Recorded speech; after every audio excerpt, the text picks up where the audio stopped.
ಏನು ನನ್ನ ಮೇಲೆ ದಾಳಿ ಮಾಡುವಂಥ ಒಂದು ಸಂದರ್ಭದಲ್ಲಿ ಇವಾಗ ಇದು ನಮ್ಮ ಹುಡುಗರು ಕಂಪ್ಲೀಟ್ ನಾನು ಎಲ್ಲಿ ನಿಂತಿದ್ದೆ ಅಲ್ಲೆಲ್ಲ ಕೂಡ ಹುಡುಕ್ತಾ ಇದ್ದರು.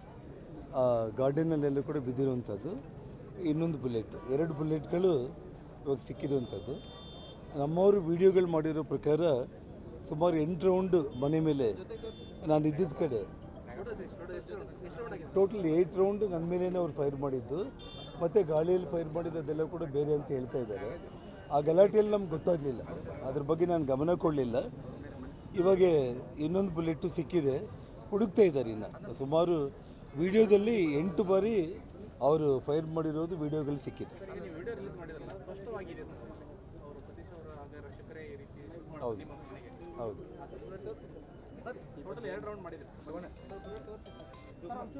ನಿಮ್ಮನ್ನೇ ಗುರಿಯಾಗಿಸಿ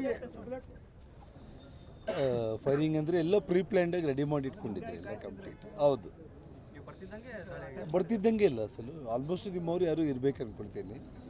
ವಿತಿನ್ ಫ್ಯೂ ಸೆಕೆಂಡ್ಸಲ್ಲೇ ಸ್ಟಾರ್ಟ್ ಆಗಿದೆ. ನಾನು ನಿಮಗೆ ಇನ್ನು ಇದಕ್ಕಿಂತ ಸಾಕ್ಷಿ ಏನು ಬೇಕಾಗಿದೆ? ಇವತ್ತೆಲ್ಲ ಡಿಜಿಟಲ್ ಇದರಲ್ಲಿ ಸೋಷಿಯಲ್ ಮೀಡಿಯಾದಲ್ಲಿ ಅಲ್ಲಿ ಏನು ಹುಡುಗರೆಲ್ಲ ವೀಡಿಯೋ ತೆಗೆದಿದ್ದಾರೆ, ಇವಾಗ ಒಂದೊಂದು ವೀಡಿಯೋ ಹೊರಗಡೆ ಬರ್ತಾಯಿದೆ. ನನಗೆ ಆ ಫೈರಿಂಗ್ ಆದ ತಕ್ಷಣ ನಾನು ಇಲ್ಲಿ ಒಳಗಡೆ ಹೇಳ್ಕೊಂಡು ಬಂದುಬಿಟ್ರು ಎಲ್ಲ ನಮ್ಮ ಫಾಲೋಯರ್ಸ್ ಎಲ್ಲರೂ ಕೂಡ. 21 ಸೆಕೆಂಡ್ ಏನು ವಿಡಿಯೋ ವೈರಲ್ ಆಗಿದೆ ಸರ್, ಆದರೆ ಸ್ಪಷ್ಟವಾಗಿ ಗೋಚರಿಸ್ತಾರೆ. ಒಬ್ಬರು ಕ್ಯಾಪ್ ಹಾಕೊಂಡು ಫೈರ್ ಮಾಡಿ. ಹೌದಾ? ಈಗ ಭರತ್ ರೆಡ್ಡಿ ಅವ್ರು ಏನು ಹೇಳ್ತಾರಂದ್ರೆ, ಭರತ್ ರೆಡ್ಡಿ ಅವ್ರು ಏನು ಹೇಳ್ತಾರಂದ್ರೆ, ನಾವು ಅಂತ ನೀಚ ಕೆಲಸ ಮಾಡಲ್ಲ, ಅವರು ನೀಚರು ರಾಕ್ಷಸರು ಅಂತ ನಿಮಗೆ ಬ್ಲೇಮ್ ಮಾಡ್ತಾರೆ. ನೋಡಿಮ್ಮ, ಇಡೀ ಬಳ್ಳಾರಿ ನಗರಕ್ಕೆ, ಇಡೀ ಎಲ್ಲ ಬಳ್ಳಾರಿ ಮನೆಗೆ ಹೋದರೆ ಆ ಕ್ರಿಮಿನಲ್ಸ್ ಅವರಪ್ಪ ಎಂಥವ್ರು ಅಂತ ಹೇಳ್ತಾನೆ. ಸುಮಾರು 2004ರಲ್ಲಿ ಅವ್ರ ತಂದೆ MLA ಕುರುಗೋಡು ಶ್ರೀರಾಮುಲು, ಬಳ್ಳಾರಿ ನಗರ MLA. ಕುರುಗೋಡು ಹತ್ರ ಒಂದು ಸಣ್ಣ ಗುಡಿಸಲಲ್ಲಿ 3 ಕೋಟಿ ಬೆಲೆ ಮಾಡೋ ವೆಪನ್ಸ್ ಸಿಗುತ್ತೆ.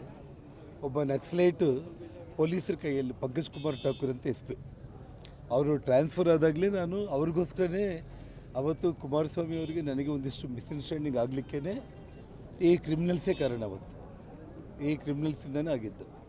ಅವ್ರು ನಾರಾಯಣ್ ರೆಡ್ಡಿ ಅವರಪ್ಪ ನಕ್ಸಲೈಟ್ಗಳನ್ನ ಕರ್ಕೊಂಡು ಬಂದು ಶ್ರೀರಾಮುಲನ್ನ ಮುಗಿಸ್ಬೇಕು ಅಂತ ಹೇಳ್ಬಿಟ್ಟು ಕುರುಗೋಡಲ್ಲಿ 3 ಕೋಟಿ ಬೆಲೆ ಮಾಡೋ different kind of weapons AK-47 ಸಮೇತ ಸಿಕ್ಕಿರುವಂಥದ್ದು.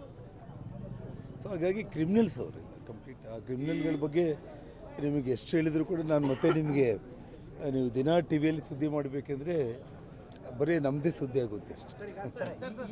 ಈಗ ಟಾರ್ಗೆಟ್ ಮಾಡಕ್ಕೆ ಏನು ಕಾರಣ ಸರ್? ಜನಾರ್ದನ್ ರೆಡ್ಡಿ ಅವ್ರನ್ನ ಟಾರ್ಗೆಟ್ ಮಾಡಕ್ಕೆ ಈ ನೋಡಿ, ಟಾರ್ಗೆಟ್ ಮಾಡಕ್ಕೆ ನಾನು ನಿನ್ನೆ ಆಲ್ರೆಡಿ ಹೇಳಿದ್ದೀನಿ ಬ್ರದರ್, ನಾನು ಪಬ್ಲಿಕ್ಕಲ್ಲಿ ಜನಪ್ರೀತಿ ಸಂಪೂರ್ಣ ಕಳ್ಕೊಂಡಿದ್ದಾರೆ. ಅಭಿವೃದ್ಧಿ ಕೆಲಸಗಳು ಅವನಿಗೆ ಮಾಡಲಿಕ್ಕೆ ಅವನ ಕೈಲಿ ಆಗ್ತಾ ಇಲ್ಲ.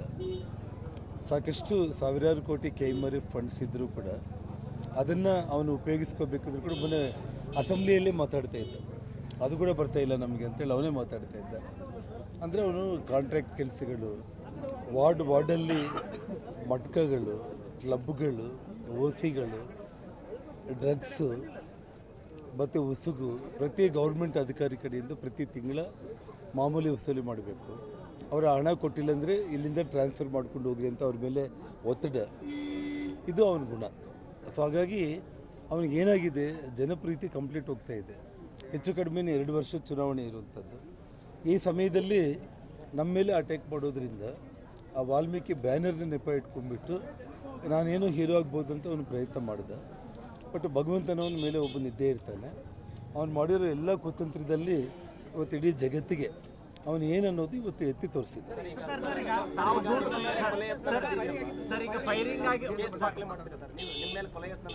ನೋಡಿ, ನಾನು ಪೊಲೀಸ್ ಸ್ಟೇಷನ್ಗೆ ಹೋಗಿ ಕೇಸ್ ಫೈಲ್ ಮಾಡಲಿಕ್ಕೆ ನಾನು ಹೇಳಿದೆ.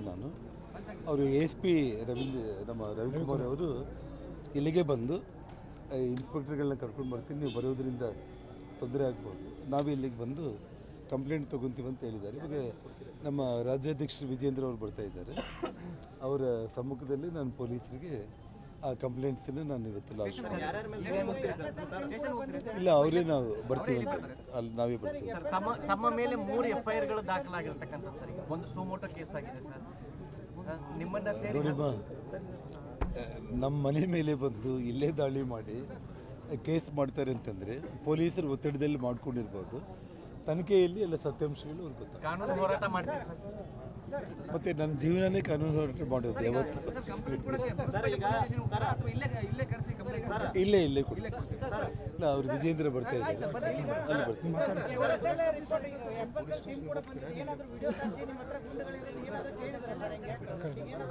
ಇವಾಗ ನಾನು ಕಂಪ್ಲೇಂಟ್ ಕೊಡ್ತಾ ಇದ್ದೀನಿ ಅವ್ರು ಇನ್ವೆಸ್ಟಿಗೇಷನ್ ಬರ್ತಾರೆ ಅವಾಗ ನಾನು ಅವ್ರಿಗೆ ಹ್ಯಾಂಡ್ ಓವರ್ ಮಾಡ್ತೀನಿ ನೋಡಿ ಸಿದ್ದರಾಮಯ್ಯ ಅವರು ಇಂಥ ನೀಚ ಕೆಲಸಕ್ಕೆ ಕೈ ಹಾಕೋರು ಅಲ್ಲ ನಮ್ಮ ಮೇಲೆ ಅವರಿಗೆ ಅವ್ರ ಮೇಲೆ ನನಗೆ ರಾಜಕೀಯ ಹೋರಾಟ ಇರ್ಬೋದಾಗ್ತದೆ ಇಂಥ ಕ್ರಿಮಿನಲ್ ಕೆಲಸ ನಾವು ಯಾವತ್ತು ಅವ್ರು ಮಾಡ್ತಾರೆ ಅಂತ ನಾನು ಅನ್ಕೊಳ್ಳಲ್ಲ ನೀನೇ ಕ್ರಿಮಿನಲ್ ಆಗಿರೋ ಕಾರಣ ಇವನು ವೈಯಕ್ತಿಕವಾಗಿ ಇದನ್ನು ಪ್ಲ್ಯಾನ್ ಮಾಡಿದ್ದಾನಾಗಲಿ ಇದನ್ನು ನಾವು ಮುಖ್ಯಮಂತ್ರಿಗಳಿಗೆ ಅಂಟಿಸೋದು ಸರಿಯಾಗಿ ಒಂದು ನಿಮಿಷ ಬಂದರೆ ನಿರ್ಭೀತ ನಿಷ್ಪಕ್ಷಪಾತ ವಿಶ್ವಾಸಾರ್ಹ ಸುದ್ದಿಗಳಿಗೆ ಮತ್ತೊಂದು ಹೆಸರಾಗಿರುವಂತ News18 ಕನ್ನಡ ಈಗ ಆಪ್ನಲ್ಲೂ ಲಭ್ಯವಿದೆ. ದಯವಿಟ್ಟು ಇಲ್ಲಿರುವಂತ QR ಕೋಡ್ ಸ್ಕ್ಯಾನ್ ಮಾಡಿಕೊಂಡು ಆಪ್ ಡೌನ್ಲೋಡ್ ಮಾಡೋದಕ್ಕೆ ಮರಿಬೇಡಿ. ನಿಮ್ಮ ಬೆಂಬಲ ಹೀಗೆ ಸದಾ ನಮ್ಮೊಂದಿಗಿರಲಿ. ಧನ್ಯವಾದ.